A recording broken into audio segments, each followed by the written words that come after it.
ఏపీలో తిరుమల లడ్డు కల్తీ వివాదం, తెలంగాణలో హైడ్రా హడల్. బట్ ఫర్ ఎ చేంజ్ రెండు తెలుగు రాష్ట్రాల్లో ఈ రెండు బిగ్ పాలసీలకు స్మాల్ బ్రేక్. తిరుమల లడ్డు కల్తీ వివాదంపై సుప్రీంకోర్టు కామెంట్స్, హైడ్రాపై తెలంగాణ హైకోర్టు కీలక వ్యాఖ్యలతో పాటు పండగ సీజన్ నేపథ్యంలో రెండు ప్రభుత్వాలు ఆచితూచి అడుగులు వేస్తున్నాయి.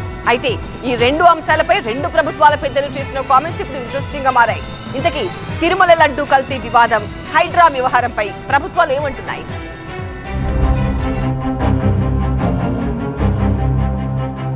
గత కొద్ది రోజులుగా ఏపీ తెలంగాణ రాజకీయాల్లో తిరుమల లడ్డూ కల్తీ వ్యవహారం, హైడ్రా కూల్చివేతలు ప్రకంపనలు రేపాయి. ఈ రెండు అంశాలు ఏపీ తెలంగాణ పాలిటిక్స్ ను హీటెక్కించాయి. ప్రధానంగా తెలంగాణలో హైడ్రా హడలెత్తించింది.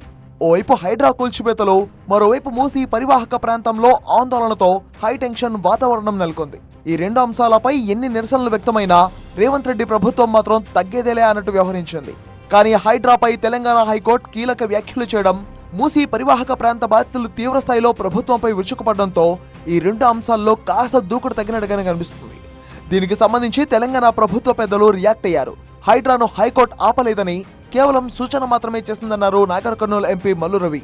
హైడ్రాపై తెలంగాణ ప్రభుత్వంపై బీఆర్ఎస్ తప్పుడు ప్రచారం చేస్తుందని ఆరోపించారు. హైకోర్టులో ఏదో చెప్పారని చెప్తున్నాడు. హైకోర్టులో ఏం చెప్పారు? హైకోర్టులో హైడ్రాకి వ్యతిరేకంగా చెప్పలేదు, హైకోర్టులో మూసీ నదికి వ్యతిరేకంగా చెప్పలేదు. అక్కడక్కడ మేము కొన్ని ఇండ్లకి సంబంధించి జడ్జిమెంట్ ఇచ్చాము, వాటిని కూల్చేటప్పుడు ఇవి చూస్ చేయాలి కదా అని అన్నారు. అయితే ఇదిలా ఉంటే ఏపీలో సంచలనం క్రియేట్ చేసిన తిరుమల లడ్డూ కల్తీ వ్యవహారంపై కూటమి ప్రభుత్వం కీలక నిర్ణయం తీసుకుంది. తిరుమల లడ్డూలో కల్తీ నెయ్యి అంశంపై సిట్ దర్యాప్తును తాత్కాలికంగా నిలిపివేస్తున్నట్టు ఏపీ డీజీపీ ద్వారకా తిరుమలరావు ప్రకటించారు.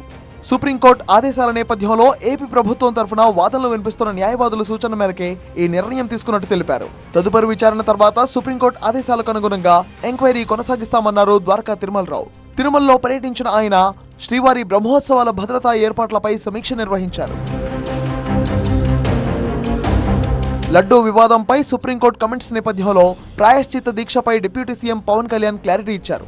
ప్రాయశ్చిత్త దీక్ష కేవలం లడ్డూ కోసం కాదన్నారు. కొన్నేళ్లుగా ఆలయాలపై దాడులు జరుగుతుండటంతో శాశ్వత పరిష్కారం కోరుకుంటూ దీక్ష చేపట్టినట్టు వెల్లడించారు Pawan Kalyan. So this is not just about one Prasad issue today. Maybe it came out. Maybe this was a triggering point to initiate all this. This Prayashchit Diksha is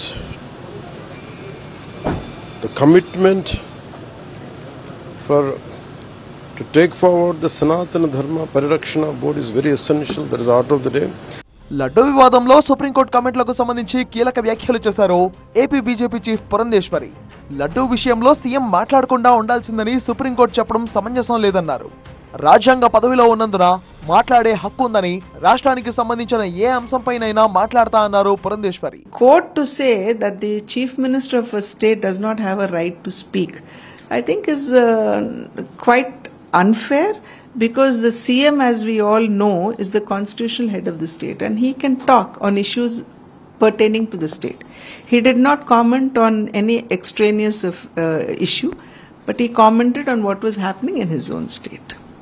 ఏదేమైనా సుప్రీంకోర్టు, హైకోర్టు కీలక వ్యాఖ్యలతో పాటు దసరా పండుగ మోడుతో ఏపీ తెలంగాణలో రెండు కీలక అంశాలపై రెండు ప్రభుత్వాలు ఆచితూచి వ్యవహరిస్తున్నాయి.